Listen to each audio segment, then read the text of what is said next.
This is just a car show. Today we're going to start off with a walk around of my 1984 Toyota 4Runner.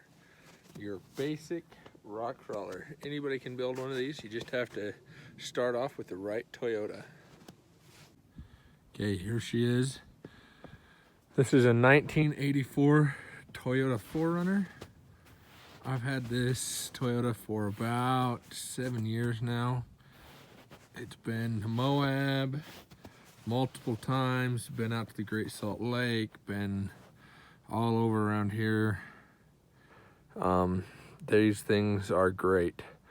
This one, like I say, is 1984, so it's had some benefits starting out. It started out with, as you can see, that solid axle in the front. It has the 22R motor. It has lots of goodies. Like I say, this is pretty much a rock crawler that anyone can build. All these parts just came from stores, part providers. There's nothing a whole lot custom with this thing, but it does have very good parts. A lot of aftermarket support on vehicles like this. It's a great, like I say, great start to a rock crawler, overlander, whatever you want to do. This one, like I say, I've beat on this thing pretty hard. So you can see it's not exactly a clean one owner, but it still works great. We take it out all the time.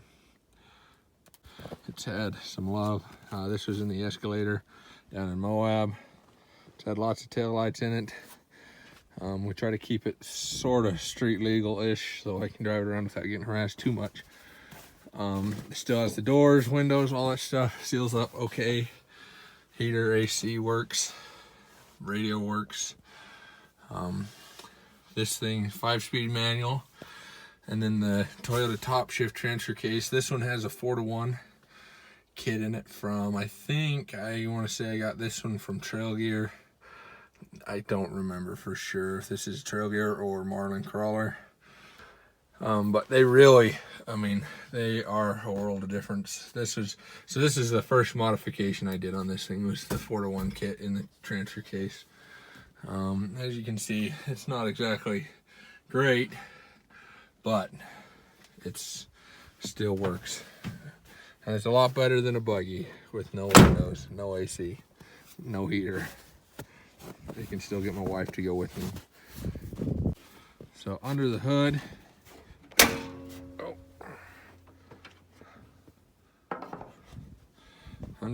we have the 22R. So this is the non-fuel injected, just carbureted 2.2 liter 4-cylinder Toyota motor. These things are pretty good. This one has had quite a bit done to it. Just pretty much just maintenance stuff that happened while I've been wheeling it over the years. It ended up with these long tube headers because the exhaust manifold started falling off. I recently just barely did a new timing set on it. That did a world of good. Did the service, new plugs, wires, all that stuff. It has this Weaver carburetor. This came from LC Engineering, and this did a world of good for this little Toyota. This thing was completely stock when I got it and started off, and I've done, so it has the EGR delete over here, a lot of EGR stuff. That all came from LC Engineering. So it really cleaned this engine bay up, made it a lot easier to work on, a lot easier to keep track of what's actually happening under here. Underneath on the axles, you can see it's leaking a little oil. I gotta get that fixed. But underneath we've got Trail Gear. I think these are 4-inch lift springs, just basic shocks. We have this crossover high steer. This was a upgrade I did last winter. It was great. This really improved the drivability and reliability of this Toyota. In the axles, we've got 529 gears, and I want to say in the front we've got a a locker, just a puck style lunchbox locker, and then in the back is welded, but 529's back there as well. As you can see, we've got some custom square tubing drive line. Like there's our 4-to-1 transfer case. Another custom retube drive line I had a local machine shop make. In the back, we've got 3-inch lift springs, I think, with again just your basic white, you know, shocks.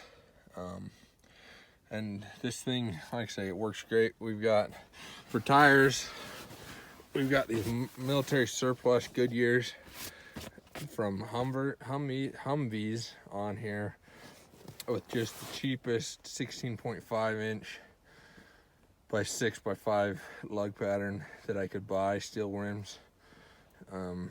These tires are okay. They're not great. They're cheap. They are cheap, which is nice, but they are pretty stiff sidewalled. And if you air them down, I don't know how many times I've lost the bead off of this thing and lost the tire, but you air them down and they'll just fall off the bead if you're not careful, if you air them down too far. I really need to do some bead lockers or something. But I honestly think I'm going to go with a bigger tire and bead locks, and I don't know, 17s or something before I do bead locks on these rims. So yep, that's pretty much your basic Toyota 4Runner. These little Toyotas there, actually, they're getting harder and harder to find. I actually had a guy just give me this to get it out of his yard. You know, a lot of people know that I like these things. This isn't my first Toyota. It won't be my last. And he just, like I say, wanted it out of his yard. It didn't have the top on it. That's why, as you can see, I painted it. It was actually that maroon color originally. I wish I would have left it that color. I don't know why I painted it. Just felt like it, I guess. But I put this top on it off of another Toyota. You can see it's pretty rusty, but it didn't have the top on it. It had been on its side before. You can see it's got this little dent here. That's really the only damage it had on it originally, was that dent, and then this fender I replaced with another fender off of a different Toyota 4Runner. Originally, like I say, now it's got plenty of dents and stuff, but that's all been from me wheeling it. Like I say, these 4Runners, these Toyotas are hard to beat. You want to try, so the best bang for your buck is an 85. If you can find an 85, they had the fuel injected 22RE and the solid axle, which is kind of the, you know, holy grail of Toyotas. But any of them really, there's lots of aftermarket support. I've had everything from, you know, the 3rd gen, so I guess I haven't had everything. 3rd gen 4Runners clear up to the this generation, 2nd generation. Lots of Toyotas, and they've all been pretty good. There's my big bumper came off another one. It doesn't quite fit right, but it's good enough for what it is. So like I say, this is just a car show. All we're gonna do is we'll do whatever we feel like, but it won't be any of the manufactured drama or the, you know, plot twists that these car shows have now that just drive me nuts. It's just cars, just your basic stuff. We'll go over all sorts of stuff. You can see here we've got my boat, the creeper van's hiding back there, van trailer for storage, the camper. Like I say, we'll talk about all this stuff, work on stuff, and hopefully have a good time. Thanks for watching.